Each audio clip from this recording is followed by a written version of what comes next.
honestly, guys notice it more when you're out winning games, right? If Cleveland starts off in a bad start, they're not doing well, and all of a sudden Shedeur or Dillon Gabriel are doing well in 7-on-7, they're throwing dimes, and practice drills, the number one defense can't stop them.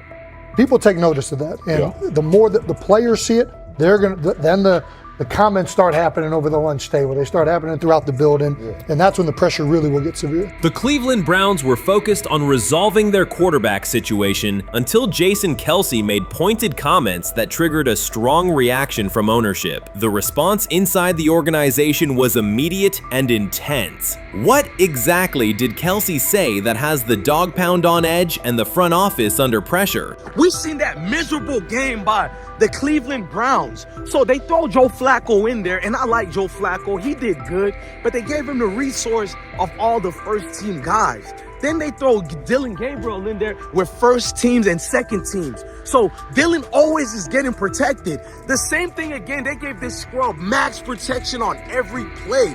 Yeah, he completed some passes, but let's talk about his mistakes. He's still inconsistent with his throws, but he at least had max protection. The Cleveland Browns continue to be defined by inconsistency and avoidable setbacks. Even as fans hoped the organization had turned a corner, Jason Kelce, fresh off retirement, offered a direct critique that reignited doubts about the team's direction. His remarks implied the franchise's structure and decision-making remain unstable and recent progress may not hold. The takeaway for leadership is straightforward. Identify core issues, align on a coherent plan, and execute with discipline. For supporters, it's another sign that the problems run deeper than a single season. They throw Shedeur Sanders in there with the lowest cab drivers you couldn't even get on 5th Street. And I'm pissed off, bro, because the play calling was abysmal. Look, even if you don't like Shedeur, Shedeur didn't even get a chance to be trash.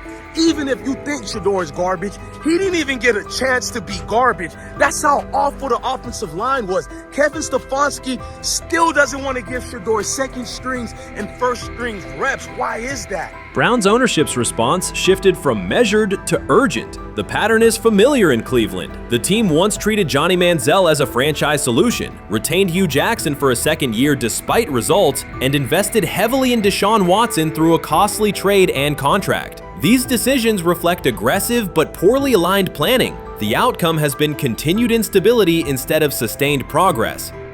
That this was the guy that they wanted to start. He's seasoned, he's experienced, he still has a big-time arm, even at his age, and they open with the Cincinnati Bengals. They wanted that experienced guy. He was always going to be the guy. They were not going to start Dillon Gabriel or Shedeur Sanders in week 1. Kenny Pickett had a hamstring injury. It makes it easy to go with Joe Flacco. And the question isn't and wasn't going to be who's the starter in Cleveland. The question is, who's going to be the backup in Cleveland? Who's going to be the number 2 quarterback when they open the season against these Bengals? Fans still show up season after season, expecting improvement and bracing for setbacks. The usual pattern has been early optimism followed by a gradual collapse. But last season was different. For a sustained stretch, the Browns looked organized and competitive, resembling a functioning team. Couple days, 3 days until roster cutdowns, how do you feel about that? Do you feel like you belong here on this team? Obviously, I think overall as a player, I feel like I put in the work. I feel like everything I do, I try to do it to my best, and that's all I ask for. So I feel like everybody feels like, they should be on the team, and if you ask anybody on the team, would they feel like they belong, in their own eyes. So I feel like I do, but I'm my own player, I think about myself in a high regard. The front office entered the offseason confident. Kevin Stefanski was being praised, and the Dog Pound believed the team had made real progress. Then Jason Kelce delivered a pointed assessment that cut through the optimism. Fresh into retirement, the former Eagles All-Pro and Super Bowl champion said Cleveland still looks like a team patching over issues rather than building a durable contender. Kelce's view was direct. The Browns' structure is fragile, and the roster is too dependent on perfect health at quarterback. He argued the team is one injury away from losing continuity and sliding backward. Because Kelce has operated inside a stable, championship-level organization, his comments carried weight with players, media, and fans. The reaction was immediate. People took his critique seriously, not as outside noise, but as an informed evaluation of how a successful team should be built. Ownership also felt the impact. Jimmy Haslam's response shifted to urgency, a sign that leadership recognizes the stakes. The criticism arrives in the context of prior high-risk decisions, especially the fully guaranteed $230 million commitment tied to Deshaun Watson. Watson has missed time and shown inconsistency when available, and the contract has constrained flexibility. Kelce's remarks highlight why depth, alignment between the front office and coaching staff, and a clear contingency plan at quarterback are non-negotiable. The takeaway is straightforward. Cleveland must convert last season's progress into a stable framework, protect the quarterback, deepen critical positions, and establish a plan that survives injuries and short-term setbacks. Without that, the games that fueled optimism will remain temporary. If you're a betting man, who do you think starts for the Browns at quarterback? Okay, this is the situation. Kenny Pickett, they actually traded for him. Joe Flacco, no one's bringing Joe Flacco in the building thinking Joe Flacco's going to be the starter. If Joe Flacco is your starter, You got a problem. you have a huge problem. And if they were saying Shedeur was the starter as the 5th rounder, you got a real problem too, because he passed over all these guys in these reps in the offseason in shorts, in bikini shorts, Speedos and stuff. Like, no. That kind of stuff. So I'm not that surprised. When you put down a 3rd round pick on a quarterback, you do believe he has a certain skill set. Jason Kelce stated the obvious. Cleveland committed to a quarterback who hasn't played at an elite level in years, and Joe Flacco's playoff run didn't change the long-term outlook. Ownership appeared more upset that the criticism was public than by the substance of the critique. Many fans agreed. They've seen this pattern before. Rosters age, injuries are inevitable, and when a single contract dominates the cap, one setback at quarterback can undermine the entire season. Kelce's broader point was about structure. The Browns prioritized the high-cost, uncertain starter over depth and contingency. The late-season surge masked issues that remain: limited cap flexibility, thin depth at key positions, and an offense that lacks a credible plan B. Fans recognize how quickly a strong defense can decline with injuries, and how an offense without redundancy stalls. The AFC North raises the stakes. Baltimore with Lamar Jackson sustains a top standard. Cincinnati with Joe Burrow returns to contention when healthy. Pittsburgh rarely slips below .500 under Mike Tomlin and wins with defense and consistency. In that environment, Cleveland can't rely on perfect health or peak form from one player. The path forward is clear. Diversify cap allocation, reinforce the offensive line and receiver depth, carry a legitimate backup plan at quarterback, and install a scheme that functions regardless of who is under center. Given what we saw yesterday with Shedeur Sanders, somebody on the Cleveland Browns is 100% getting fired, probably by the end of this year. The person who's probably going to end up getting fired is Kevin Stefanski, because I know that he didn't want Shedeur Sanders on the team. It was Andrew Berry who made that pick. You can't really go against your GM. Bad things happen in this situation. But Shedeur Sanders is not without fault for what we saw yesterday. This is the play that we saw yesterday that has the internet just exploding, where Shedeur Sanders took like a 24-yard sack.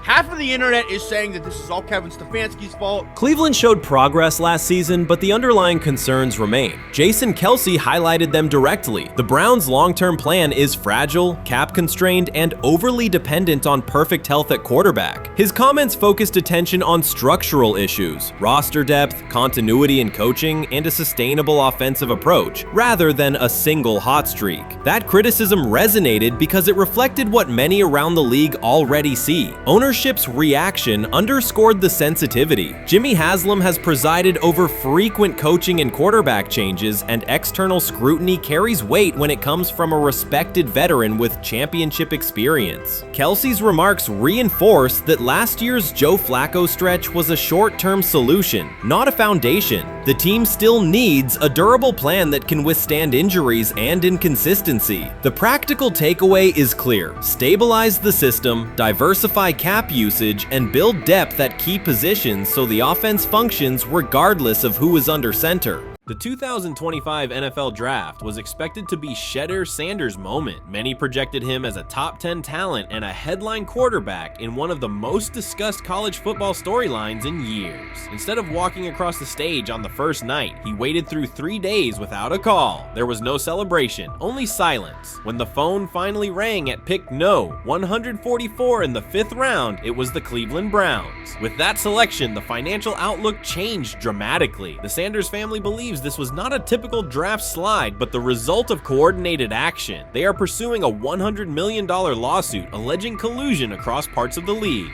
In the months before the draft, Sanders was consistently discussed among the top quarterbacks in the class. Television and digital analysts praised his poise, accuracy, leadership, and command. Scouts highlighted a 74.1% completion rate, record-setting stretches at Colorado, and his rise from an HBCU star to a national figure. Consensus expectations placed him in the first round or early second. Draft night unfolded differently. As picks accumulated, there was little indication that his name would be called. The atmosphere at his private gathering shifted from anticipation to doubt. When the Browns selected him late on day 3, projections for his first contract dropped from an estimated range in the mid-$30 million to approximately $4.6 million, with corresponding reductions in likely endorsements and long-term positioning. According to Deion Sanders and others close to the family, this was not about performance, injury, or conduct. They argue it was coordinated. Attorneys were contacted immediately. The allegation is straightforward. Sanders' value was suppressed intentionally. The family's position is that this was a calculated decision within parts of the league, not an isolated set of evaluations. The legal claims focus on communications that, if authenticated, could be significant. Internal emails, text messages, and owner-to-owner conversations. The family's representatives contend that these materials show a deliberate effort to avoid drafting Sanders in early rounds based on perceived image concerns rather than football merit. One message reportedly under review framed the decision in branding terms. Drafting Shedeur would mean inheriting the Prime brand. The complaint asserts that this view led some teams to discourage others from selecting him unless necessary, not for film-based reasons, but to avoid perceived attention and external pressure tied to his family's profile.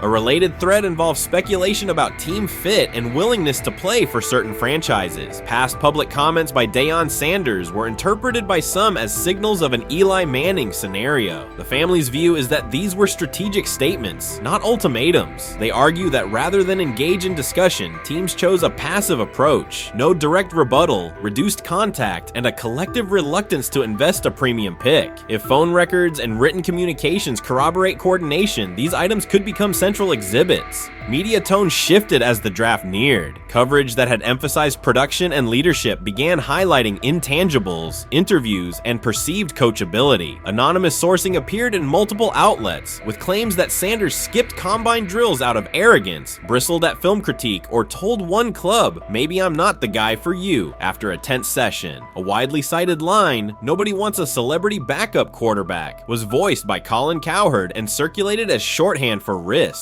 The Sanders legal position is that these narratives did not arise organically, but reflected a coordinated leak pattern that undermined his market value. The family's contention is that this was primarily about control and compliance rather than football ability. They point out that Sanders did not fail a drug test, was not suspended, and did not produce poor athletic testing. His college resume included elite stretches and significant program elevation at 2 stops. The legal claim asserts that the league's power structure resisted a high-profile player aligned with a high-profile parent coach and an independent media presence. The allegation is that teams sought to avoid the perceived complexity that would come with selecting him early. The financial impact is a core component of the damages claim. Had Sanders been selected late first or early second round, projected 4-year compensation would likely have fallen between $30 to $35 million, with immediate access to higher tier endorsement opportunities and the brand leverage that accompanies a franchise quarterback designation. As a 5th round pick, the initial contract value is a fraction of that total, and associated off-field opportunities are typically narrower. The suit reportedly seeks not only lost salary, but also the broader economic value linked to draft position, sponsorships, licensing, and the visibility that accelerates an early career trajectory. The filing's scope, as described by sources close to the family, extends beyond the league office. It may involve media outlets, scouting firms, and specific executives if discovery shows coordination or materially false statements that affected value. The argument is that the draft slide harmed not only Shedeur, but also the broader Sanders brand, affecting perceptions of Deion Sanders as a recruiter, coach, and public figure. The family's view is that narrative construction around brand risk and celebrity backup produced a measurable economic and reputational loss. If a court authorizes discovery, the process would likely compel emails, internal draft notes, and message archives from teams and third-party intermediaries. Subpoenas could be served on media organizations for sourcing records related to anonymous quotes. That level of transparency would be unusual and could reveal how information flows during pre-draft periods. The legal theory moves beyond a single player's evaluation to the draft's integrity, whether owners or executives acted in concert to reduce a prospect's value for reasons unrelated to football performance. The league has not publicly addressed these specific allegations. Background comments from executives characterize the claims as overreach. The family's camp maintains they have documentation sufficient to proceed. The comparison points referenced by observers include Deflategate, Spygate, and the Colin Kaepernick grievance, not because the facts are the same, but because of the potential scope, policies, practices, and the balance of power between the league and individuals challenging its processes. Another dimension of the dispute involves how the NFL perceives Deion Sanders, Coach Prime, and the autonomy he promotes. He built a large media footprint around his programs at Jackson State and Colorado, elevated his players' profiles, and spoke openly about fit and leverage. The family contends that this visibility, combined with statements about preferred destinations, triggered resistance. The complaint frames the response as a preference for compliance and predictability over independent branding and public negotiation. The suit also addresses the pre-draft decisions that critics point to: skipping the Senior Bowl, declining full workouts at the NFL Scouting Combine, and candid interviews about team fits. The family characterizes these as strategic choices commonly made by top prospects, not evidence of entitlement. Their view is that similar decisions by other players did not produce the same narrative because those players fit more comfortably within league expectations. The risk calculus is clear. Bringing a suit of this magnitude invites professional consequences. The family acknowledges that some within the league may react negatively. Their position is that the principle at stake, transparent and fair valuation, warrants the risk. The message they intend to send is that manufactured narratives and coordinated devaluation should face scrutiny, particularly when they affect earnings, opportunity, and reputation. If the case advances, several outcomes are possible. The court could find insufficient evidence of coordination, limiting the scope to individual judgments protected as opinion. It could also find enough to proceed to broader discovery, which would have implications beyond one player, including potential changes to how teams document evaluations and how media handle anonymous sourcing close to the draft. Agents might push for reforms, including clearer guardrails around leaks and standardized prospect communication records. For now, Sanders is working within the Browns structure. He has avoided public escalation beyond confirming focus on preparation and development. The lawsuit is a separate track managed by counsel. This dual approach, professional routine on the field and legal action off it, reflects the family's strategy. They intend to contest the process they believe harmed him while meeting club expectations day to day. The core allegations remain consistent across their statements. A talented quarterback saw his draft value suppressed by coordinated behavior tied to branding concerns and public positioning rather than football merit. Media narratives amplified that shift, and the result was a substantial, quantifiable loss. The remedy sought includes compensation and a measure of accountability that could deter similar conduct. Whether the claims are ultimately proven will depend on documentation and testimony. If emails, texts, and call logs substantiate coordination, the impact could be significant, prompting policy review around pre-draft communications and media engagement. If not, the case may narrow to disputes over opinion, perception, and the gray areas of scouting. Either way, the filing signals a willingness to confront entrenched practices and to test in court how far the process extends beyond film and interviews. This situation has moved from speculation to litigation. It addresses control, image, and power in a system that influences careers and compensation. It also underscores how public narratives can shape market outcomes. Sanders' path now has two tracks: earning opportunities on the field in Cleveland and seeking redress off the field for what the family views as an avoidable and orchestrated loss. The questions at stake are larger than one draft slot. They touch on how the league values independence, how information is weaponized, and what recourse exists when a player believes the evaluation moved from football to optics. The answers will emerge through practice reps and, potentially, through discovery and a courtroom record. You can't fire the owner because he can't fire himself. Yeah, someone's head's going to roll, unfortunately, in this situation, and it's probably Stefanski and Barry. I saw on The Athletic. I don't think that's fair, by the way. Stefanski, that part. I agree. I was saying the other day on my podcast that Barry should be fired, and I said I wouldn't fire Stefanski, but a couple of people made the point of saying, well, if you fire the GM, you got to give him a chance to hire his own coach, which is fair. That's true. So I would fire Barry. I would hire a new GM. If that GM thinks Kevin Stefanski's a good coach, wants to stick with him. Right. The situation in Cleveland has escalated with the NFL. Sources indicate GM Andrew Barry is prepared to move on from head coach Kevin Stefanski if he refuses to elevate Shedeur Sanders. The Browns are weighing a major quarterback change. Leadership appears to be aligning behind Sanders and pushing for immediate action. This is a high-stakes decision about control and the team's direction. I think it's unfair for me to comment in I guess, maybe on behalf of the industry. All I can say is this, the time that we spent with Shedeur, and what he's done throughout his college career is impressive. He's an impressive young man. He's a really good quarterback.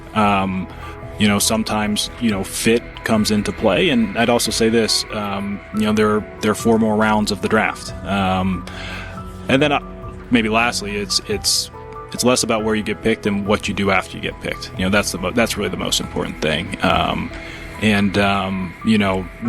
Getting to know him over the course of the spring, he has a ton of resolve. Andrew Barry appears to be at a breaking point. Pressure from fans and within the organization to play Shedeur Sanders is intensifying. Barry is pushing for a move towards Sanders, while head coach Kevin Stefanski remains cautious about altering the depth chart. The divide is clear. One side wants acceleration, the other a measured rollout. The organization is under heavy scrutiny, and the focus has shifted to when, not if, Sanders sees the field. Has the 4th highest odds of any head coach this season to be fired. He's clearly on the hot seat. It's been a discussion for really a couple years now, dating back to last season's 3-win season.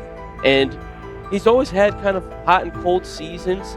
And now the sports books are saying he's 4th on the list.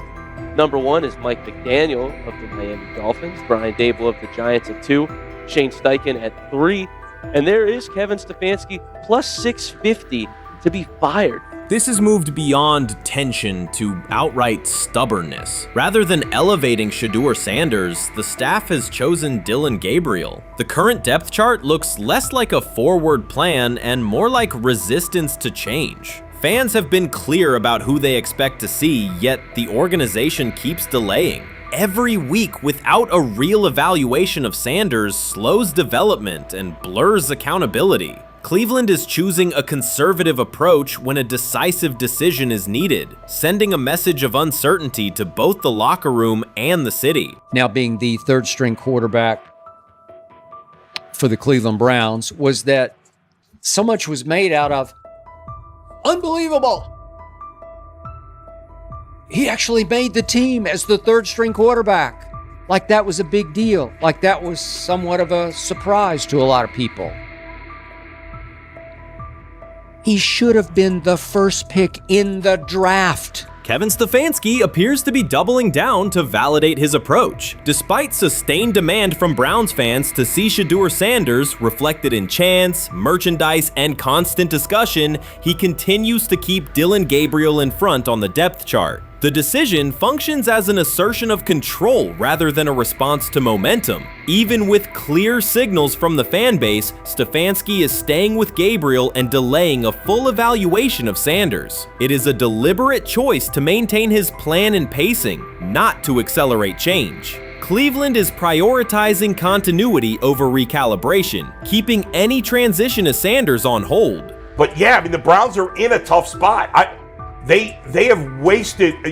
You traded a ton of high draft capital to get Deshaun Watson. You've gotten nothing out of Deshaun Watson and missed an opportunity. Like, who knows who they would have drafted? Now, maybe they would have screwed up those picks and the Browns would still be in bad shape. Andrew Berry is likely frustrated watching Dillon Gabriel default to conservative throws while the offense stalls. From a football perspective, this appears to be the hill Kevin Stefanski is choosing to stand on. Keeping Gabriel ahead of Shedeur Sanders has limited the unit's explosiveness and prevented a full evaluation of a higher ceiling option. Drives end quickly, field position flips, and momentum is lost while Sanders remains on the sideline. Fan patience is wearing thin. Each ineffective series intensifies criticism and shifts scrutiny toward the coaching staff's criteria for the depth chart. With every additional snap for Gabriel, the decision reads less like an open competition and more like rigid adherence to a plan that isn't producing results. The optics are clear. A dynamic quarterback sits while a cautious approach keeps the offense in neutral. If this continues, accountability questions will grow inside and outside the building. What performance benchmarks keep Gabriel ahead of Sanders? When will Sanders receive first-team reps in live situations to allow a fair comparison? The front office must decide whether to preserve continuity or pivot toward a timely assessment of Sanders. The longer the current approach stays in place, the more it signals stubbornness rather than adaptation, and the more pressure mounts to realign the plan with on-field output. I honestly see it happening if the Browns lose a bunch of games. Like if they get 5 wins or less, I see the report coming out now that Stefanski will be fired. I don't want it to happen. I want the Browns to be good, win a bunch of games. I think that they're going to be a team that is slept on and can at least get 7 wins, which is why if they don't, I see Stefanski getting all the blame for that, and there'll be a new coach in Cleveland. Because their players, to me, are there once again. We've talked about the incredible rookie class. The approach in Cleveland lacks consistency. One week, Andrew Berry signals he wants Shedeur Sanders on the field. The next, Dillon Gabriel gets the reps and the plan stays conservative. Through it all, Kevin Stefanski shows limited urgency despite pressure on his job security. Fans are asking for an offense that can push the ball, change field position, and produce points. Instead, the unit leans on short throws and cautious sequencing. Gabriel's play keeps the ceiling low and momentum static, while a full evaluation of Sanders is postponed. The result is growing frustration and a clear disconnect between the front office, coaching staff, and expectations in the stadium. The NFL tried to teach him and his father a lesson. You don't act like that. You don't talk like that before a draft. We'll show you how our game is played. We will watch you plummet all the way. I think he would have gone undrafted except for that owner in Cleveland. And he is the key to everything because he is something of an against-the-grain maverick owner. He's kind of a wannabe Jerry. Fan speculation is growing. Some believe Kevin Stefanski lacks confidence in Shedeur Sanders. Others think he's prioritizing Dillon Gabriel for reasons unrelated to performance. A more extreme view claims Stefanski is manipulating outcomes to secure a buyout. Whatever the motive, the risk is clear. This approach is straining his relationship with GM Andrew Berry and alienating the fan base. Pressure is rising, Berry's patience is running out, and supporters have shifted from requests to demands. If the current plan continues, calls for a change in quarterback and accountability will intensify. You made an interesting point. So I tend to have the drip, drip, drip. This was my Johnny Manziel theory, is that everybody makes mistakes, especially when you're young. But if I see 2, 3, 4, 5, then you've got a plumbing issue. It's not just you didn't close the faucet. So there's about 6 pieces of video in college where Shedeur was a little bit of a brat, whatever. Then there's the legendary cringy draft room. Didn't love that as a B prospect.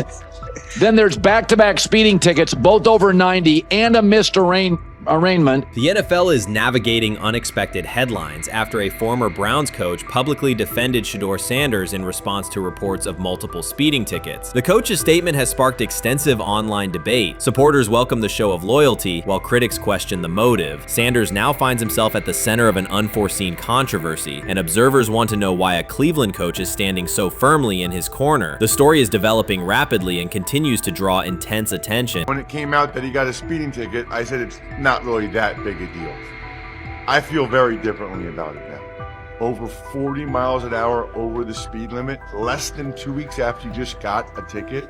I don't know if that's entitlement or immaturity. There's got to be some teams that are feeling very good right now that they didn't draft him. Observers are focusing on Shedeur Sanders' recent speeding ticket, treating the violation as a measure of his character and sidelining his athletic, academic, and philanthropic accomplishments. The incident, driving 15 miles per hour over the limit in a borrowed Lamborghini, has drawn sharp criticism. In response, a former Cleveland Browns coach has taken the opportunity to comment, even though the franchise is widely viewed as unstable due to its frequent coaching changes and limited on-field success. By defending Sanders, he presents himself as an authority on discipline and leadership. The statement, coming from an organization seldom praised for stability, has nonetheless attracted considerable attention across the league.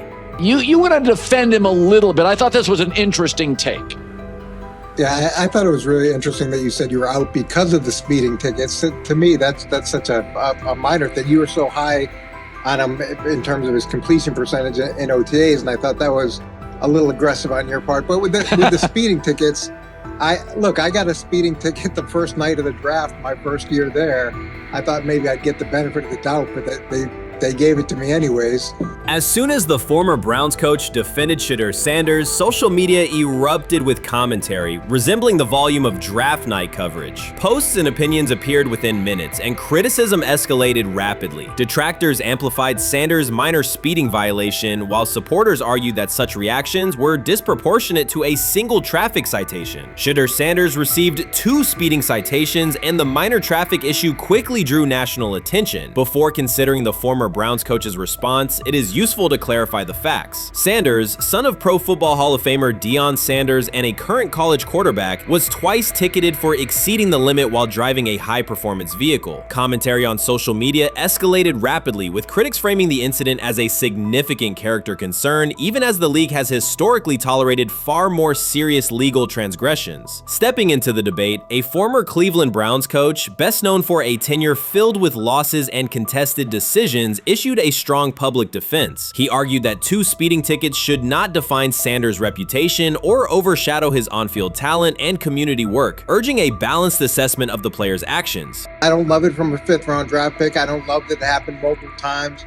but I do think that this is the first time he's been away from his dad, and there's gonna be some growing pains now. Would I sell my stock on it like you are? Not because of a couple speeding tickets, especially in light of the problems that Brown's quarterback room has had to deal with legally in the last few years. I mean, this is nothing. The debate quickly shifted from 2 speeding citations to broader claims about integrity, growth, and leadership. The former Browns coach framed the infractions as moments for personal development and urged observers to view them in context. Critics responded forcefully. Some called for disciplinary action, others questioned Deion Sanders' parenting, and a few sought to discredit the coach himself, despite his professional record already being widely analyzed across the league. The reaction underscores an apparent inconsistency in public standards. Fans often overlook on-field confrontations, heated sideline arguments, and other significant controversies, yet they treated Sanders' routine traffic offenses, speeding without evidence of reckless endangerment, as indicators of serious character flaws. If such minor violations were adopted as the primary measure of morality in professional football, many players would face similar criticism.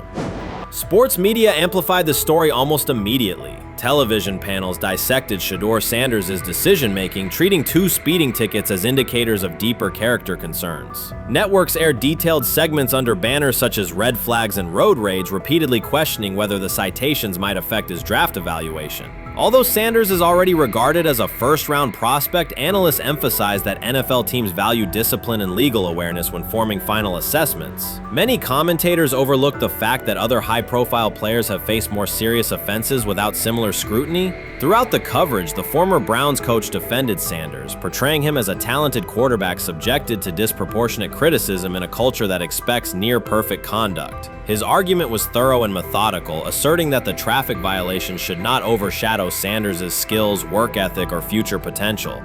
Commentators point out that the coach's intervention was not entirely selfless. He recognized the publicity potential. One day he was an overlooked figure from a struggling Browns era. The next he was a trending name across sports media. The discussion quickly expanded beyond Sanders' speeding citations to questions of image management and narrative control. Critics demanded disciplinary measures, public apologies, team sanctions, and formal statements. Yet their objections seemed directed less at the traffic infractions themselves and more at Sanders' high profile, confidence, and resistance to traditional expectations. In practical terms, Sanders' brand remains intact. The coach secures renewed relevance, and the episode supplies another headline in the ongoing story of modern football. The next time Sanders is seen in a high-performance car, the debate will likely reignite, focused not on speed limits, but on the broader culture of the league. Meanwhile, new voices continue to join the conversation. Broadcaster Colin Cowherd has already weighed in, offering his own reassessment of the incident and its broader implications. Breaking news, Shedeur Sanders last night was pulled over going 100 miles per hour. All right, he clocked 101, 41 miles an hour over the speed limit in Cleveland. He will have the opportunity to fight the ticket in court.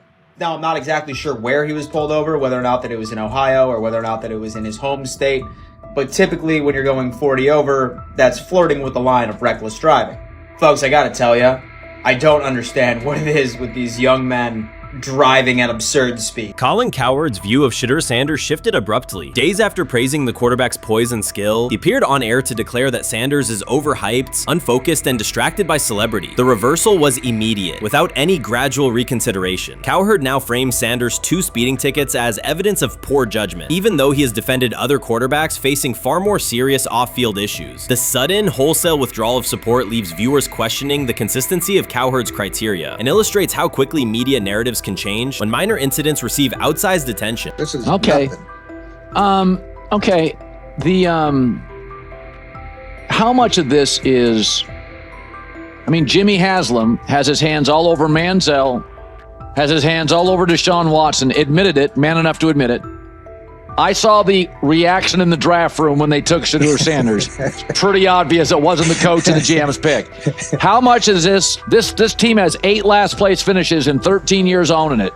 How much of this is we don't have a very good owner here like Washington, D.C. and the Commanders? Yeah, I didn't love the owner stepping in and saying, you got to take this guy in the 5th round. And I doubt they'll ever admit to it. While Colin Cowherd urged teams to move on from Shedeur Sanders, former Browns coach Eric Mangini offered a more measured response. Mangini, whose tenure in Cleveland was marked by mixed results, used his platform to provide context rather than condemnation. Instead of sensationalizing the speeding violations, he encouraged viewers to consider Sanders' circumstances. A 21-year-old quarterback whose life is scrutinized both on and off the field. Mangini acknowledged that the tickets were mistakes, but emphasized that they do not by themselves define Sanders' character or future. He noted the extraordinary attention athletes receive today, combining the responsibilities of quarterback, public figure, and social media presence. Under such pressure, missteps are magnified, and criticism multiplies quickly. Mangini concluded that any evaluation of Sanders should weigh the totality of his behavior, performance, and growth, rather than isolate 2 traffic citations as decisive evidence of poor judgment. He lied to us all when he said that this was going to be an open competition, a 4-man open competition when it comes to the QB situation up there in Cleveland, in which, from the looks of it, all we've seen it be was a 3-man race. The only people that has been getting reps in with the first team or with the veterans are Joe Flacco, Kenny Pickett, and Dylan Gabriel. We've never seen my boy Shedeur Sanders get a chance to get in, even with him doing the things that he has been doing up there. He has yet to get in with the... Shedeur Sanders was caught off guard by Coach Kevin Stefanski's recent remarks, which have sparked talk of bringing in another starting quarterback. Commentators are debating whether Stefanski's comments reflect eroding confidence in Sanders or a brief lapse in judgment, but the rookie now faces intensified scrutiny over his role. The Browns, we got an analyst that says that Shedeur Sanders should have some kind of a ban? Banishment of some kind? Come again? Say what? For what? And we've got, this would be more troubling. If I'm a Browns fan, and this is where we're going to start, potential dissension in the ranks of the front office and the coach. And over what? Quarterback. When a program's headline quarterback suddenly becomes the subject of sideline murmurs and quiet searches for replacements, the situation is unmistakable. It's a breach of trust. Shedeur Sanders, the passer who put Colorado back in national conversations with his production and profile, has just received a clear message that his job security is in question. Coach Kevin, the assistant previously considered to be in Sanders' corner, made remarks that ignited speculation about changing quarterbacks. Fans, analysts, and even Deion Sanders are now reassessing the team's unity and its true plan for the position. The comment was no accident. It was a deliberate signal that the staff may soon elevate a backup. For perspective, Shedeur Sanders did not step into ideal conditions last season. He was sacked so often that Colorado could have dedicated a locker to every opposing edge rusher who reached him. Could I possibly go to bat for Kevin Stefanski as a great head coach? No, I couldn't. Could you go to bat against him, saying he's a horrible head coach? No, I can't. I think that's why we fall in the middle. I think that's why in a lot of these discussions, and that's why a lot of the rankings, you see him right now in that 15 to 20 range, somewhere in that middle pack of NFL head coaches. I've said earlier, Kevin Stefanski has already been given more head coaches than any coach I've ever seen in Cleveland. Starting with the decision to move on from Baker and him clearly still having another level to get to in Tampa. Last season, Shedeur Sanders often had to operate behind an offensive line that provided minimal protection. Yet he still delivered precise throws and critical drives. At times, he seemed to be carrying a struggling roster almost on his own. Despite the constant pressure, he never complained, never threatened to transfer, and never acted entitled. He remained with Colorado because he trusted the program, trusted his father, and believed in the team's larger mission. That loyalty is why Coach Kevin Stefanski's recent statement that the quarterback competition is wide open struck so sharply. The remark implies that Sanders' starting role is insecure, as though the player who absorbed countless hits while holding the offense together is simply another name competing with walk-ons and first-year athletes who are still learning the cadence. This goes beyond ordinary coach language about fostering competition. It introduces genuine uncertainty about the staff's confidence in Sanders and invites speculation that Colorado is actively assessing outside options through the transfer portal. By characterizing the position as vacant, Stefanski has planted seeds of doubt that could quickly evolve into rumors and undermine the stability of the locker room. I'm sorry, but when it comes to quarterback, I'm going to defer to my head coach, generally speaking, especially one with Stefanski's track record and how he's viewed across the league. So this is interesting because it tells you Kevin Stefanski's not a Shedeur Sanders guy. And it also tells us who made these picks. Exactly. The Cleveland Browns made a rather awkward decision in the NFL draft, opting to take quarterback Dillon Gabriel in the 3rd round, well before he was expected to fly off the board. Then 2 rounds later, the Browns took fellow quarterback Shedeur Sanders. So what exactly is going on? Discussion has begun about whether Colorado is actively evaluating another quarterback and preparing for life after Shedeur Sanders. Analysts are debating whether Coach Kevin's move is calculated strategy or a misstep that jeopardizes team stability. Sanders remains a top NFL prospect, Deion Sanders' son, and the program's public face. His highlights dominate social media and his jerseys outsell the team's victories. Yet he is once again being asked to reaffirm his position. The issue is more than routine roster management. It intersects with the family dynamics that shape the program. By portraying the quarterback job as open, Coach Kevin signals to both Shedeur and Deion that the staff is willing to move on despite Sanders' stature. For Shedeur, sitting through film sessions while hearing talk of potential replacements adds an unwelcome layer of uncertainty to an otherwise proven resume. The decision may reflect a desire for a quarterback with a different profile, perhaps someone more mobile and system-oriented, rather than a dismissal of Sanders' accomplishments. Rich Eisen addressed the armchair analysts and online critics head-on. Shedeur Sanders just received his opportunity, and the backlash arrived immediately. Eisen responded with a clear, point-by-point case explaining why the criticism misses the mark. If you thought Shedeur's rise was rapid, Eisen's analysis puts it in proper context. Here's what he laid out on air. Already speaking in Cleveland high schools. Weekend after, flying out immediately to get to work. But his character's terrible, right? You know, and listen, he interviewed bad, you know, according to who? The New York Giants? No offense, Bert. The same New York Giants that gave Daniel Jones a huge contract and let Saquon Barkley out the door, that's the intel we're trusting here? That was for him to celebrate. He just made, I mean, look, he put in work in college. He had the privilege of being coached by his father, which we all would love and do. Turned around not one, but two programs in college football. And then literally for any athlete, being drafted at the highest level is a success story in itself. Rich Eisen delivered a direct response to the critics. He addressed the online claims reducing Shedeur Sanders to Deion Sanders' son instead of evaluating him as a quarterback on merit. Eisen challenged those assumptions and refocused the discussion on performance, preparation, and opportunity. Say Kenny Pickett had strained his hamstring. Shedeur, they say his first day in pass, 9 for 9, 2 touchdowns, no interceptions. Really was just hating on this young guy. Within minutes, Rich Eisen delivered a structured breakdown, addressing each claim with evidence and dismantling weak narratives through clear analysis. He replaced speculation with data and kept the focus on what matters: decision-making, accuracy, leadership, preparation, and game management. The reality is simple. Shedeur Sanders was not given this opportunity. He earned it through performance and consistency against real competition. He accepted the role, met the standard, and handled the moment with professionalism and urgency. No shortcuts, no favors, just results and readiness. Eisen's point was direct. Evaluate Shedeur on his work, not assumptions, and acknowledge that he has justified the opportunity on the field. I've done it at 2 locations already, so it's simple. So that's why when people say I'm not, one of the top quarterbacks or the top quarterback, because what are y'all going based off of? Because I did it year after year after year, and you see the progression.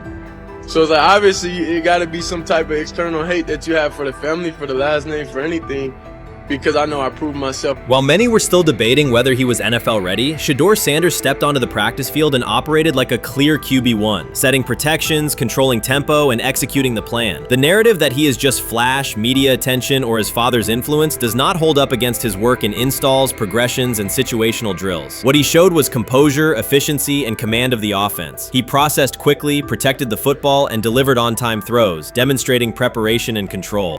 I'm a firm believer. If I wanted Shedeur Sanders at 2, at worst at 33, of course I already think that he's better than other quarterbacks, because that's the type of talent. That's where I would have picked him at.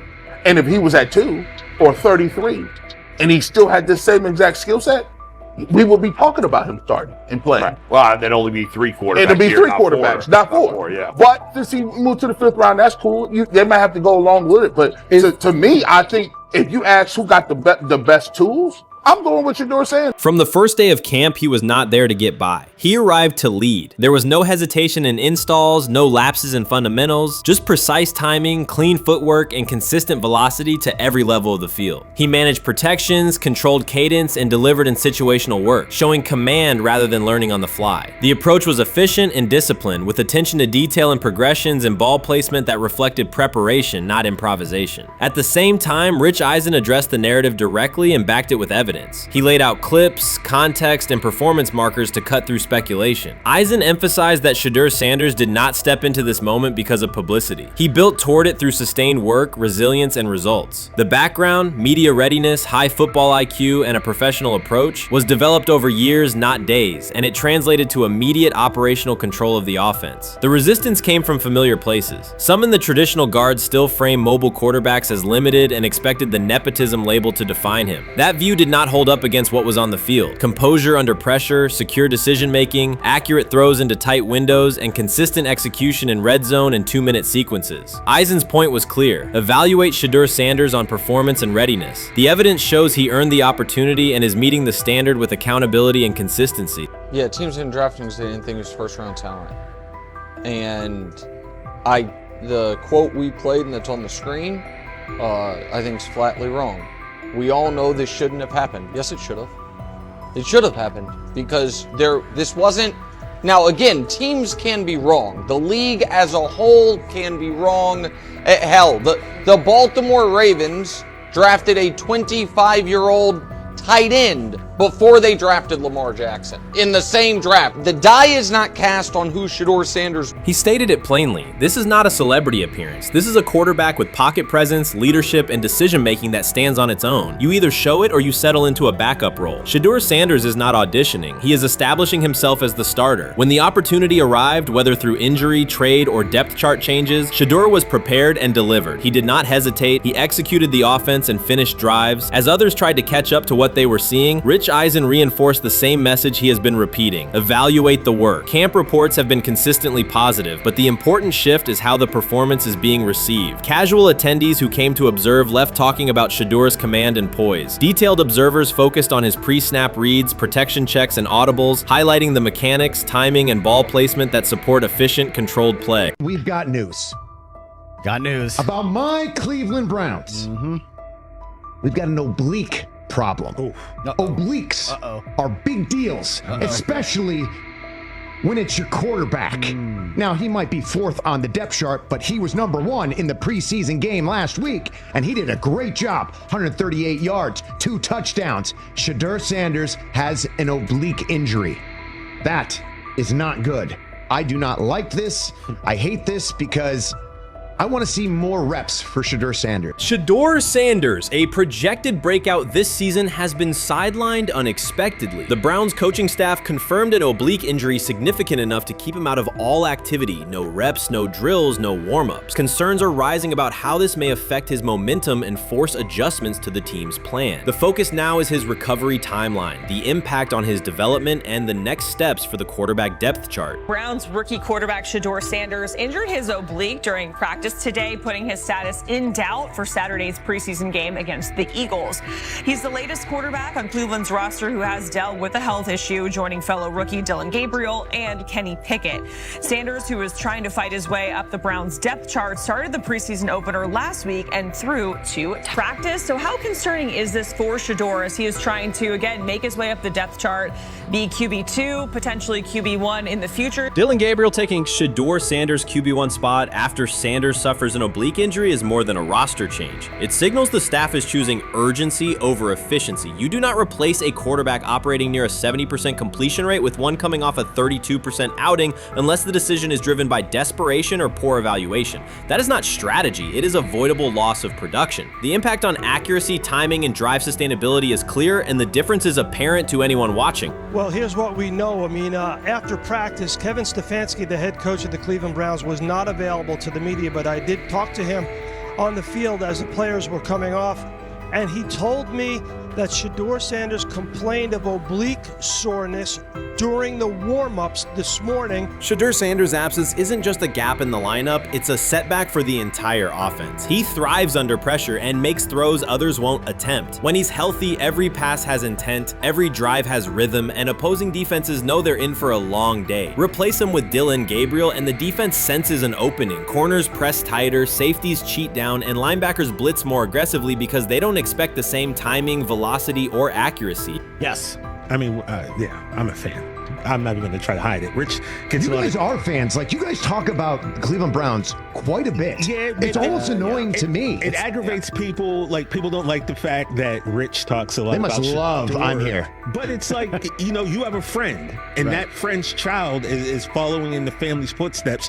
You want them to do well. I don't know why people have such an issue. I know Rich is supposed to be impartial, but it's kind of hard when you have that type of tie to it. But yeah, I'm rooting for Shedeur, man. And Dillon Gabriel's 32% completion rate isn't just poor, it's untenable at this level. A number that low needs no context. It means 2 misses for every completion. Weather, opponent, and play calls are secondary when efficiency is that limited. That output does not sustain drives or keep the full playbook viable, yet he is starting while Shedeur Sanders is sidelined. The contrast is clear. Sanders brings accuracy, timing, and command. Gabriel's recent performance reflects inconsistency and missed opportunities. Choosing Gabriel under these circumstances reduces offensive reliability and invites defensive pressure. It is a decision that sacrifices efficiency and field position. So it'll be interesting to see what happens with Dillon Gabriel, but to the Shedeur Sanders point, it is unfortunate because I thought he was gaining some momentum.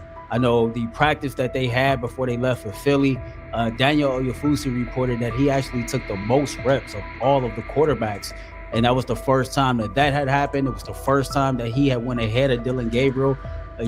practicing with the twos, etc. So, like, coming off that stout performance against the Carolina Panthers, he was gaining momentum. If this were a clean evaluation, there would be no debate. Shedeur Sanders is the clear choice. He's accurate, composed, and consistent with a track record of high-level production. Dillon Gabriel remains a question mark, and not the kind that stresses defense. He's the kind that makes coaches consider leaning on the run to limit risk and protect field position. The reality is that injuries create openings for players who haven't earned them. Gabriel has stepped into QB1 while Sanders is out, but that reflects circumstance, not superiority. We don't know the severity of this oblique injury and whether it will even keep him out of Saturday's game against the Eagles.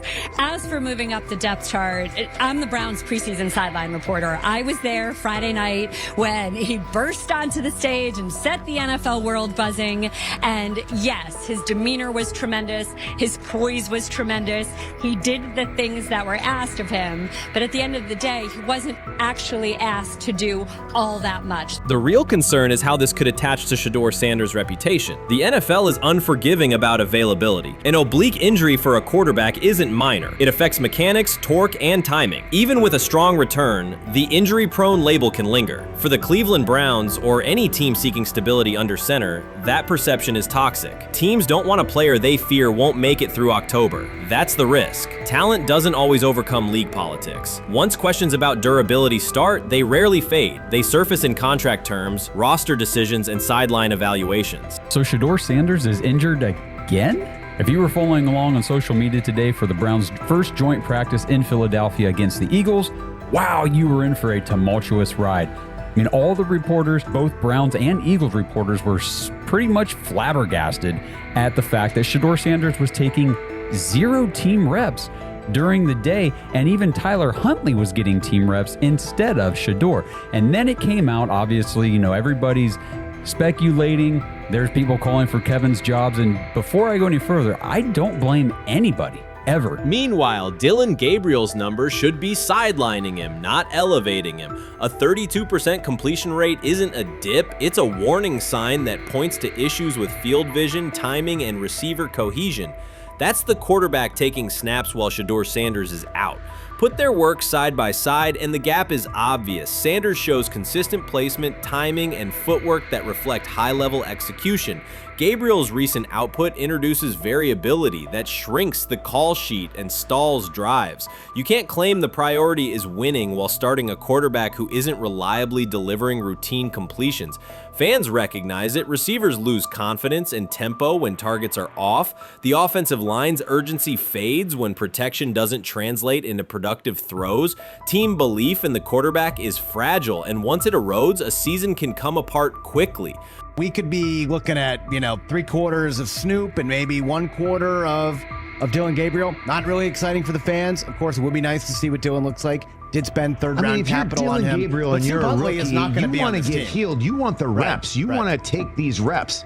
So what do you do to prepare yourself and get ready? Because, man, when rookies get injured, it's like these reps are so valuable. Yeah, sets them back a lot. We do have some video here. Mike Garafolo had some video of Jalen Hurts kind of helping Shedeur used his cart to get off the field here. Shedeur Sanders changes the entire equation. His presence under center keeps defenses honest, keeps teammates engaged, and expands the coaching staff's options. You can call vertical shots, open the playbook, and control the game's tempo. Dillon Gabriel limits that. With him, the playbook narrows, drives stall, and the defense ends up on the field too long trying to compensate. The Cleveland Browns are not in a position to gamble at quarterback. This is a franchise with a difficult history at the position. With Gabriel, the issues are visible from the stands. A 32% completion rate won't jump to 60% with a few extra reps. If anything, it will decline as defenses present looks they would not risk against Shedeur. And that's the core issue. Shedeur Sanders at 80% is still a better quarterback than Dillon Gabriel at his best. That isn't exaggeration, it's the numbers. If Sanders is a 70% passer when healthy, even a drop to 60% keeps him well ahead of where Gabriel is now. Yet the team is rolling with the quarterback who isn't delivering routine completions. Every week Sanders is out, his hold on QB1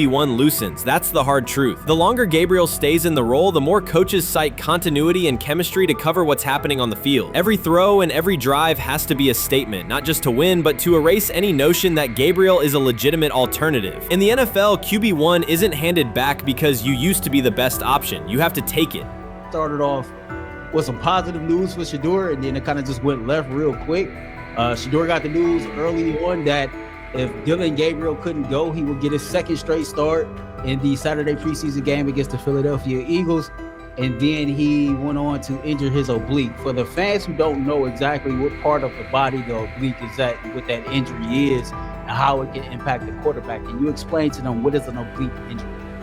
It's like up in this area, right? Well, you can't see me, but like right up in here, when you go to throw, like obviously that's all that. So the truth is straightforward. The Cleveland Browns, or any team in this situation, aren't going anywhere meaningful with Dillon Gabriel under center. You can frame it as progress and point to selective highlights, but reality will level it out, and by then the season is already slipping. Shedeur Sanders is the difference between a team with a path forward and the team playing out the schedule. He reads coverages, delivers on-time throws, and forces defenses to respect every level of the field. Gabriel turns the offense into guesswork. The NFL is built on results, and the results are clear. Gabriel's 32% completion rate functions as a warning sign. It doesn't need context, a clinic, or a film session to explain. It signals inefficiency that stalls drives and compresses the playbook. Yet he has been handed the role Shedeur established through precision, composure, and production. That decision undercuts the stated goal of winning. With Sanders, the offense retains structure, rhythm, and threat. With Gabriel, it narrows and exposes the defense to longer stretches on the field. I'm about to unleash about Shedeur Sanders. I just watched what happened to Shedeur Sanders in the Cleveland Browns' third and final preseason game. And I'm outraged, I'm sickened, and I'm saddened. By the way, Shedeur continues to be treated in the National Football League now by those sorry-ass Browns and sorry-ass Kevin Stefanski. The Cleveland Browns are once again mishandling a promising quarterback. Skip Bayless criticized the organization for failing to develop Shedeur Sanders and for misusing his skill set. He argued that the team's decisions are undermining Sanders' progress and turning a major investment into a cautionary example. Bayless pointed to inconsistent usage, questionable play calling, and a lack of clear direction as key issues limiting Sanders. He said the Browns need a defined development plan and stronger support if they expect Sanders to succeed. Skip Bayless delivered a direct, critical assessment this week. After seeing Shedeur Sanders in a Browns uniform, he argued that Cleveland is mishandling the quarterback and undermining his development. Bayless said the team's approach shows poor planning and inadequate support around Sanders. He dismissed excuses about strategy and emphasized the need for better coaching,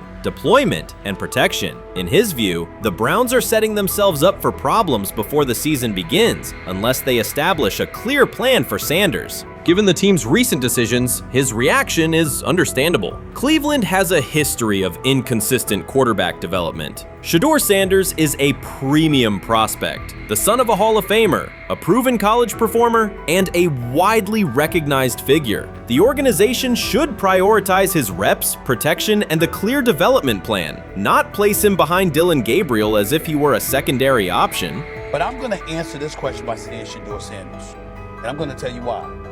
I think he's being set up to fail. That's right, I'm going to say it. Okay. Here we are on national television, right? There's been 11 practices, if I remember correctly. He's been starting against he's been playing against the third unit. He's fourth on the depth chart. And then suddenly you throw him into the start line, and he hasn't had any reps for the first team at all. Think about that. So you're just going to throw him to the wolves like that, huh? I mean, you know, if he had first team snaps in practice. Yet here we are. Cleveland has one of the most publicized prospects and is handling him like a depth piece. The broader issue is the franchise's long record of quarterback instability and inconsistent development. That history colors every move they make. When the Browns draft a quarterback, fans don't anticipate a long-term answer. They brace for another reset. Shedeur Sanders should be treated as a priority, not as an afterthought behind Dillon Gabriel. Let's give him a chance. Let's give him a chance with the play calling. You know you have an offensive line that isn't playing that well. So what do? Why not just play the short game so he can get the ball out of his hands very fast to run a competent goddamn offense? Outside of that, Shedeur has to be better in understanding that the offensive line that you're working with right now is not adequate. Why not allow the players that are competing for a job in this instance, Shedeur Sanders, to finish off the 2-minute drill. When Browns fans see another quarterback selected, they brace for another setback. The franchise's recent history, from Johnny Manziel's failed stint to the rocky handling of Baker Mayfield, reflects inconsistent development and short-term decision-making. Against that backdrop, Skip Bayless's reaction to Shedeur Sanders on Cleveland's roster was blunt. He argued the team is already mishandling a premium prospect by treating him as a secondary option instead of a centerpiece for the future. Bayless's position is straightforward. Sanders is not just a name, he brings proven college production, leadership traits, and significant visibility that can strengthen both the offense and the organization's broader profile. Burying him on the depth chart behind Dillon Gabriel signals a lack of a clear development plan and wastes early momentum. Instead, Bayless contends, Cleveland should establish a defined pathway. First-team practice reps, protection and personnel tailored to his strengths, deliberate play calling that accelerates processing, and measured in-game opportunities that build confidence and execution. In his view, the Browns need alignment from the front office to the coaching staff to prioritize Sanders' growth. Continuing to treat him like a depth piece risks repeating the same cycle that has undermined previous quarterbacks. Committing to a coherent plan gives Sanders and the franchise a realistic chance to convert potential into sustained performance.